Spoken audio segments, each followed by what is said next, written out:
Hola, buenas noches. Mi nombre es Javier Alfredo Lugo y voy a hacer una breve exposición sobre lo que son los conceptos generales macroeconómicos en el marco de la materia de formulación y evaluación de proyectos de la especialización de gerencia de proyectos en la Corporación Universitaria El Minuto de Dios.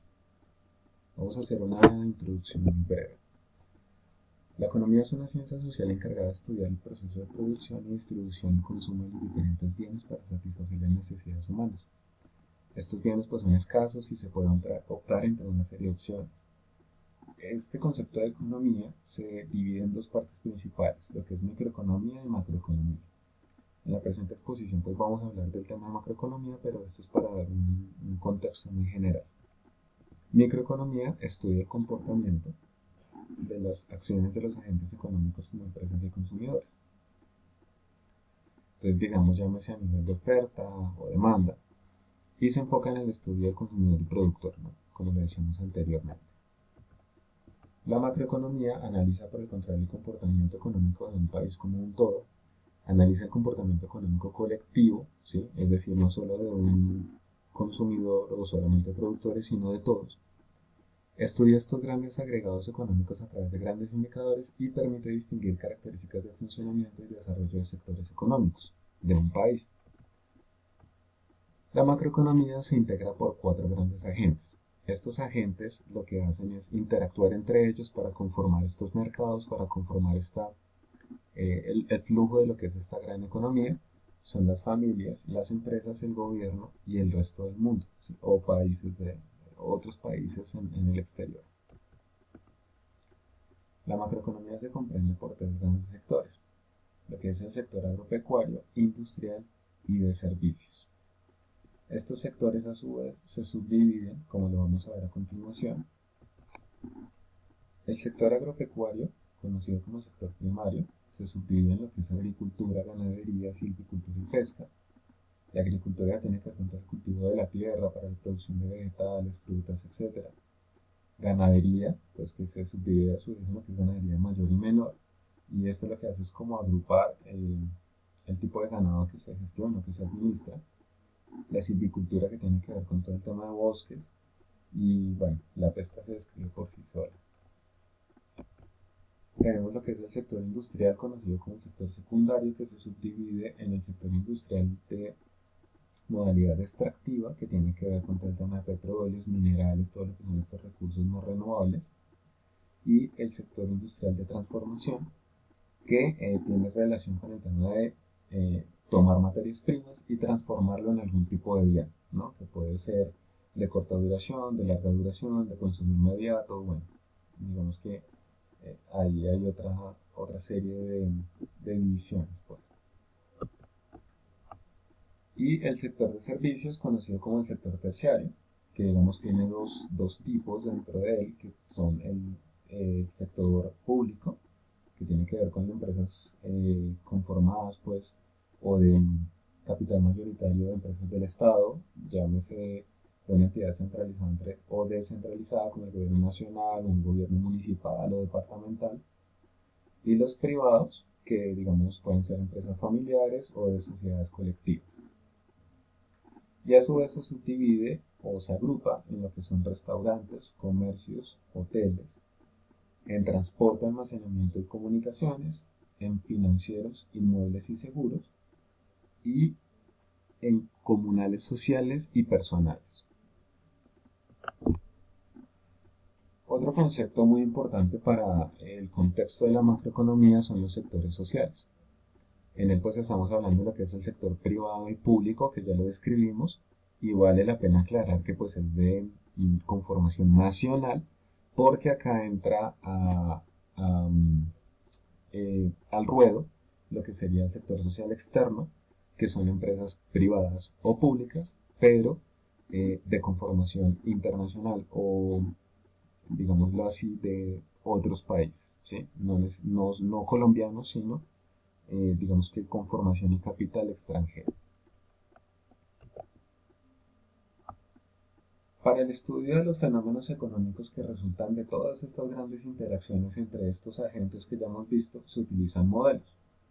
Estos modelos pues son apoyados en modelos matemáticos o modelos estadísticos y permiten analizar variables que se consideran significativas para abstraer o simplificar la realidad de una economía nacional y permitir una predicción o una proyección económica que permita pues establecer eh, digamos que la situación de un país.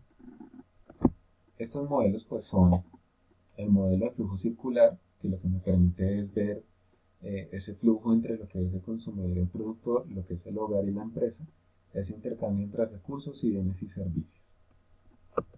Tenemos el modelo de flujo real y de dinero, que es entre los mismos agentes, pero aquí ya podemos ver que por ese intercambio de recursos, bienes y servicios entre ambos, pues hay unos ingresos hacia el consumidor y unos ingresos hacia el productor.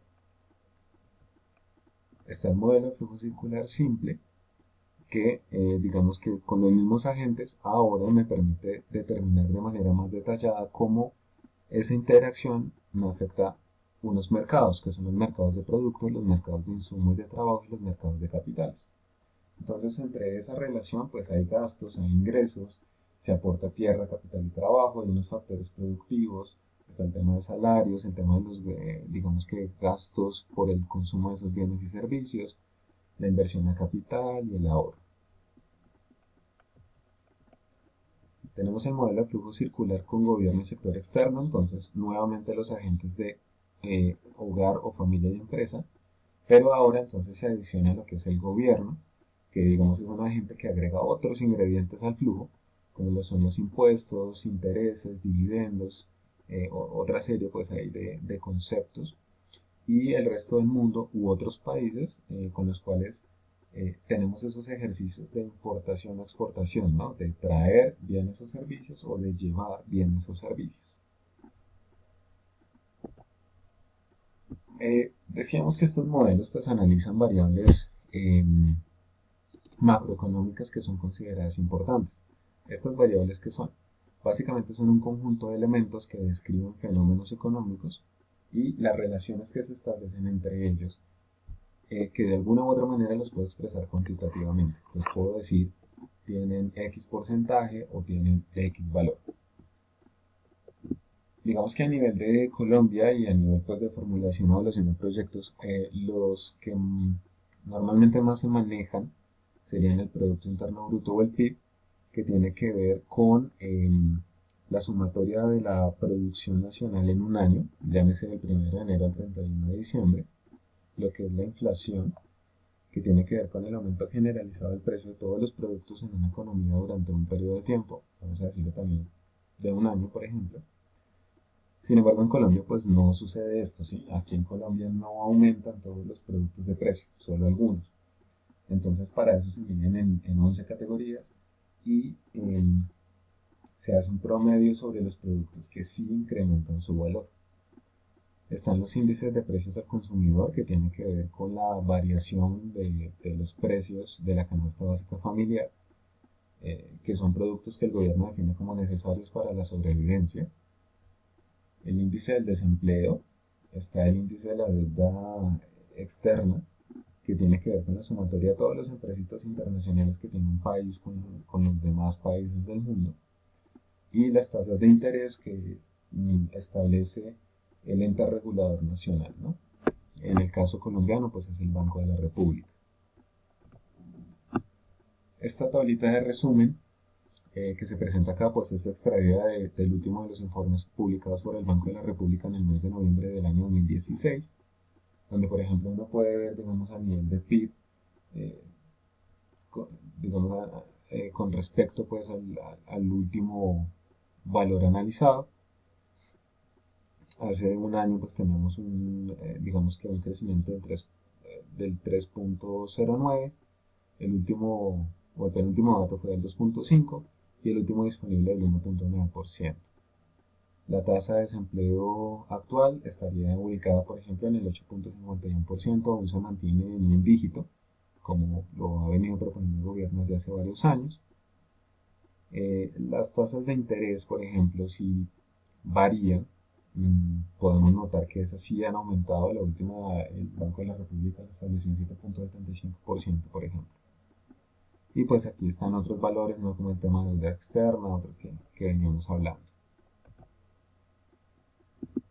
Ya digamos, a modo pues de aporte personal, el tema macroeconómico pues es bastante interesante, es algo que es absolutamente necesario conocer, sobre todo para poder formular, bueno, de pronto no tanto en formular, pero sí al momento de evaluar un proyecto. Entonces yo debo tener en cuenta esta información, si yo debo tener en cuenta, por ejemplo, el tema de la devaluación. Todo esto le pega de manera directa a un proyecto, ¿no? Lo influye de manera muy importante. Esto puede determinar, por ejemplo, si es viable o no el determinado proyecto que yo esté planteando. Eh, Puede que sí, puede que no. Esto, por ejemplo, me puede determinar si quizás debo reorientar mi proyecto y hacer la inversión en otro sector económico, por ejemplo. Entonces es algo bastante enriquecedor. Esto pues es algo, es una cápsula informativa, por decirlo así. No, obviamente no alcanzamos a exponer todo en el tiempo que tenemos, pero sí nos podemos contextualizar un poco, ¿no? El tema macroeconómico es bastante grande, es bastante interesante y como lo decía hace un momento, ¿no? Es bastante importante tenerlo presente, conocerlo, entender su contexto, entender cómo funciona. Existen muchas herramientas que me permiten entenderlo, me permiten llevar esa información sin necesidad de que yo sea economista, ¿no? Inclusive el mismo Banco de la República publica esos indicadores, está el Departamento Administrativo Nacional de Estadísticas DANE, bueno, y hay una serie de organizaciones que aquí en Colombia pues, nos permiten conocer esa información, nos permiten evaluarlo inclusive de años anteriores por periodos bimestres o trimestres y digamos que enriquece nuestra actividad investigativa al momento de hacer formulación y evaluación de proyectos. Entonces espero que esto haya sido de gran utilidad y de gran interés para todos. Aquí está la bibliografía de la cual obtuvimos la información para que pues ustedes puedan consultar, puedan ahondar un poco más. Muchas gracias por su tiempo.